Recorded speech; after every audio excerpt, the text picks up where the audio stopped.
After their promotion from League 2 last season, Exeter City have started off well in League 1 with 2 wins, 2 draws and 2 losses, meaning they sit in 9th place at the time of recording. And although League 1 is the highest league Exeter City have ever played in, they are a team with a rich history, including being the first team to play against the Brazil national team in 1914. In recent times, there have also been some fantastic graduates come through the Exeter Academy, with Dean Moxey, George Friend, Matt Grimes, Fm22 and Ollie Watkins all having gone on to play in the Premier League. But can we do more with Exeter City? I signed on as their new manager in Fm22 and I'm going to try and take them to Champions League football. Hello and welcome to our Road to the Champions League series with Exeter City. Obviously, as I mentioned in the intro, big club. I'm a massive fan. I was actually born in Exeter and I used to go to games with my granddad back in the 2000-2001 sort of era. I haven't actually been to a game this season yet, but I am definitely hoping to get to one soon, especially given now we are in a league with Plymouth Argyle. If you've ever watched, and I'll put a card up in the top corner, my little video I did on a race to the Premier League between Exeter City and Plymouth Argyle, you'll know I live very, very close to the Argyle Stadium.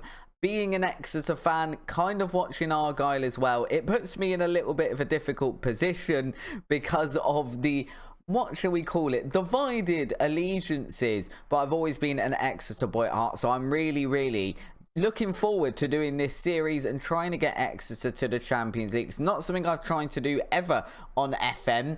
Exeter aren't exactly renowned at being a great football manager team, but they did really well last season. They're doing pretty decent this season. I'm hoping we can make a good go of it. You can see as well, the start of the game on the 30th of May 2022. As far as I'm aware, and I'm going to quickly have a look at the squad, we should have the updated transfers in. So the likes of Jamal Blackman, obviously previously of Chelsea, having gone through Rotherham, gone to the MLS for a little bit and now at Exeter. I think he's making a pretty good start to life in League 1. So we have got these updated squads as well. It's all the transfers up until about a week ago. So anything that's happened in the last week or so, unfortunately not going to be part of this, but it does mean we are still, as it stands, in League 2. We will get promoted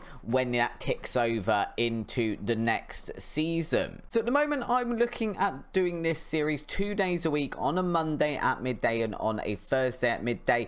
I'd like to do it a little bit more, but that's going to depend on you guys. Let me know down in the comments below if you'd like to see this series a little more often than that. We can slot in an extra video on the Wednesday. I don't want to be doing too many because I don't want to burn myself out, and I want to do some stuff outside of this series as well. We've got some rebuilds and some experiments coming up on the channel.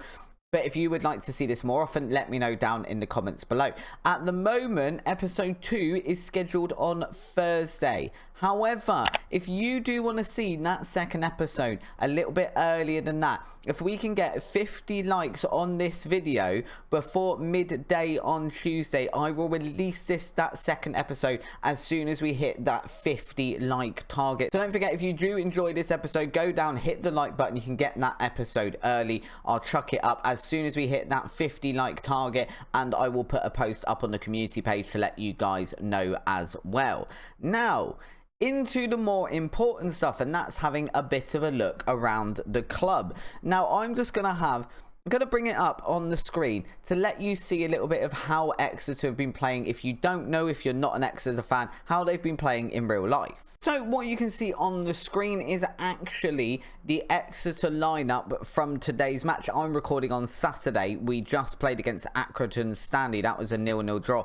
This was the lineup. So we're kind of playing a 3-4-1-2, which is what it comes up as. So with 3 centre backs, we've got our 4 there, and then a 1 and a 2, Brown and Nombe. I'm assuming you pronounce his name. I don't actually get to see Exeter that much, and funny enough, they're not on TV very much either. So pronunciation in this for a little bit, I'm sure you guys can correct me, but might be a bit off. We've obviously got Sparks, Kite, Collins, We've got Josh Key over there, DiBiase and Blackman as well. Matt J amongst the substitutes today. If I just go back and have a look as well, let's go for, I don't know, let's go a little bit earlier in the season. Let's go this match against Wickham and have a look. What was our lineup looking like? That it was a 3-4-1-2 again. We can see Blackman against Sweeney, Dibiate and Hartridge in this one. Key, Kite, Collins, Sparks, Dieng, Brown and Matt J up front. So we seem to be looking at a 3-4-1-2. I've never ever, fun fact, I've never in Football Manager ever played with 3 centre backs. It's not something I've done even when we had the wide centre backs and all that stuff come out. I've never played with 3 centre backs. It feels like being a coward. It's too many centre backs. This one we've actually played a 3-1-4-2. So that's a bit interesting. That's a bit of a different formation. We did lose it. It was against Cheltenham. We had Blackman, Dibiate, Stubbs, Hartridge, Collins, Caprice, Sparks, Kite, Dieng, Nombe and Matt J up front. So we tend to be flitting around with 3 here, maybe a defensive midfielder. Basically 3 at the back though. So we need to try really and build some sort of tactic that looks like that. Yeah, we can change it, but at least to start with, let's have a look and try and do something similar. We're being told by our assistant manager we're good at wing play, we're good at direct counter attack, and we're good at parking the bus. There's no way I'm parking the bus. I'm not a massive fan of just basing your entire formation on direct counter-attack, which would mean we'd be looking at wing play. Let's just choose a formation and we'll have a little bit of a play around with it. We're not going to play this at all. So at the moment, they're kind of playing like this. So something like that. I haven't fiddled with actual roles yet because I don't think you go with 2 wide midfielders. I think they probably... one of them at least needs to be a defensive winger. Is that what it's called? Yeah, a defensive winger. I've never played with one of those either, so I don't really know. As well as the fact we've got like players back here that aren't necessarily the best ones. This is the interesting one. We've got Dieng here. I don't even know how to say how you say his name. I've lived in France, speak French, and I've no idea if that's how you pronounce that guy's name. But he doesn't actually show up as a central attacking midfielder, despite Exeter having played him there in a number of games this season. So just have a look at it. If we went with this, hold on, let's work out. We'd probably want one of you to be a defensive winger. Let's put you defensive wing on support, and this side a winger as support. Here, would we want an advance? Yeah, I guess we'd go advanced midfielder, deep line playmaker. Maybe we put the deep line playmaker on defend. That can be a box-to-box midfielder, or maybe just a run-of-the-mill central midfielder on attack. So they would come up here. This line means that's now a little bit all over the place. I don't know if this is the best way of doing it. And I think we'd probably want a central midfielder. Do we want a ball-playing defender? Yeah, maybe. And we'd go with a wide centre-back, but he can't be in the middle. So we'd have to go wide centre-back over on this side on, I guess, not support, on defend. And let's go with a ball-playing defender in the middle.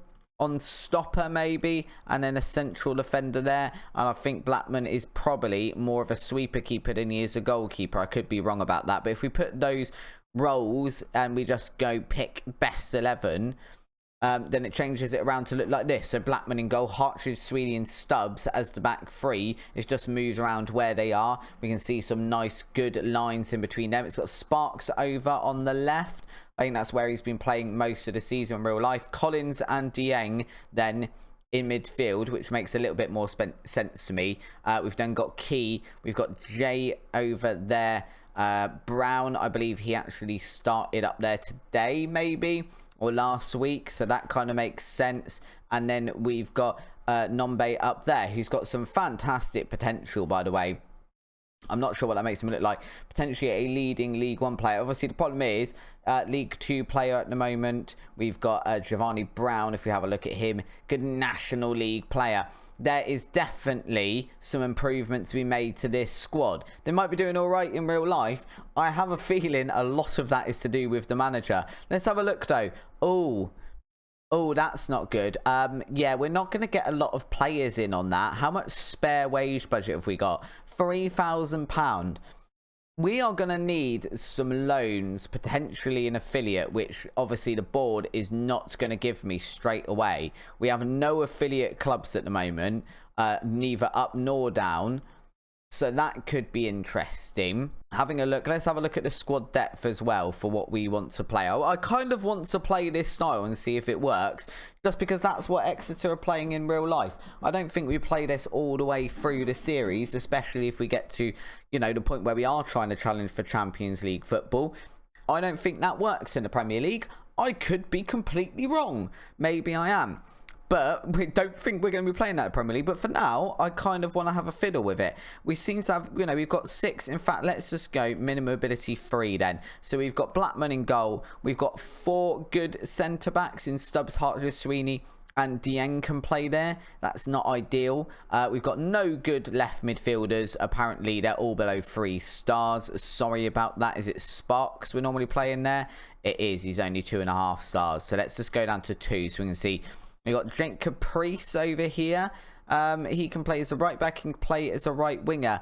I don't think he plays a lot anymore. I mean, he did play a lot last season, to be fair. But I haven't seen his name on the team sheet much this season, if memory serves. We've got some good depth in a midfield. We've got some good depth there. And we've kind of got 3 strikers, none of which I feel are amazing, but all of which will do a job. I kind of want to be playing Matt J up front because his finishing is probably better than most of our strikers. He's actually wanted by some as well. Wanted by Fleetwood. No, Fleetwood, you know what you can do?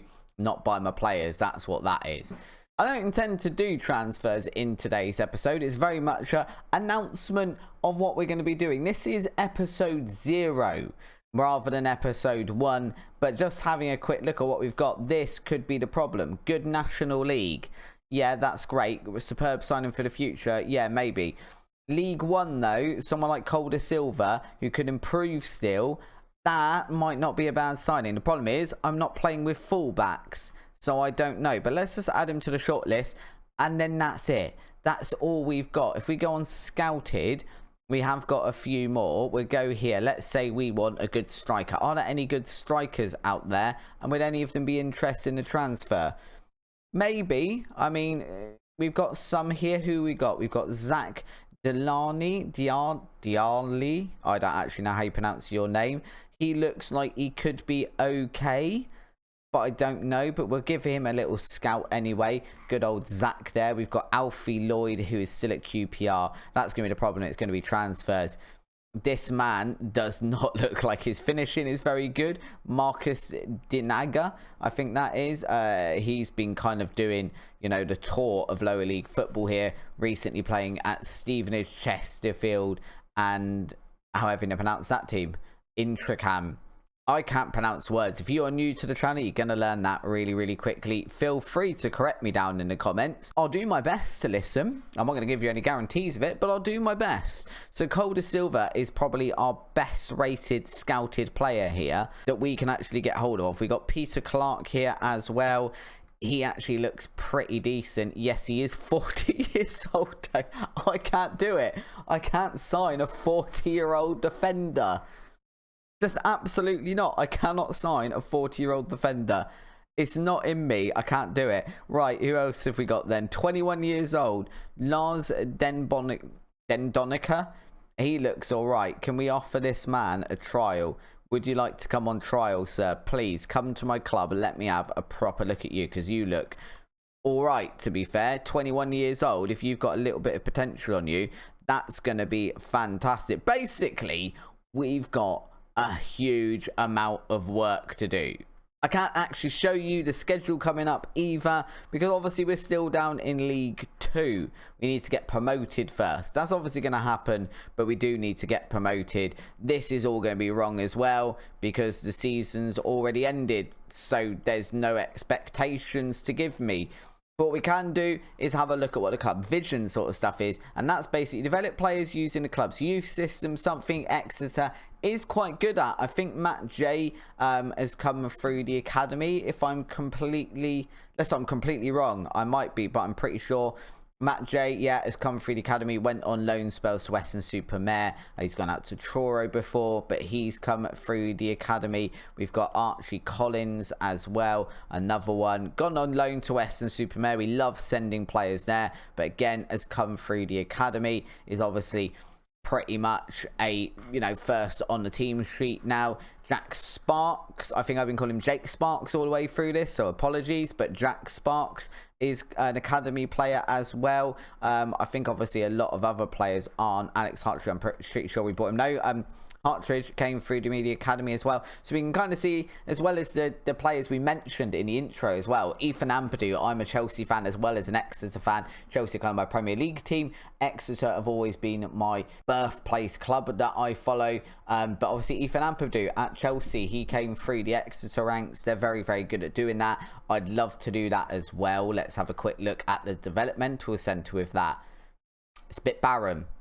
It's Harry Lee. I mean, he could be promising long term, but honestly, you're not dethroning Jamal Blackman anytime soon, are we? As much as I'd like to play the youth players, it's not going to be you. We've got Sonny Cox here as well. Again, could be a good one for the future. Definitely not first team ready at the moment.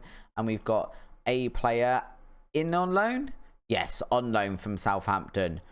Again, you're all right. Are you that great? Possibly, I'm not too sure. We're going to have to sort out some staffing as well. That's always nice to see when you're nowhere near the top of this, really. But we'll sort that out. For now, though, I've got to go away. I've got to sort out some transfers. I've got to get us to the start of the Sky Bet League 1 season and then work out what we do from there. Hopefully in pre-season, I can actually get this tactic to work, because that looks like it might be quite hard. It might be you come back in the next episode, that tactic's completely gone. But if you have enjoyed today's episode, and more importantly, if you're excited for the rest of this series, if you're an Exeter fan, comment down below, let me know that as well. I'd love to talk to some Exeter fans, being one myself. Hopefully I can get down. I'm intending to go down at least in October for the Argyle game. If memory serves, it's like October 20th, something like that. I don't have the date in front of me, but hopefully I'll be going down to Exeter for that, because I really want to see the Plymouth Argyle match for obvious reasons. But if we can hit that 50 like target, we can release episode 1, so the proper first episode tomorrow, which will be the transfers done. We'll have a quick look at that, and then we'll do the first matches of the season and work out how difficult this is actually gonna be. Until next time though, guys, thank you very much for watching. Check out the video that's on the screen now. If we've got episode 2 out already, I'll chuck that one up as the end card, and I will see you on the next episode. Bye bye.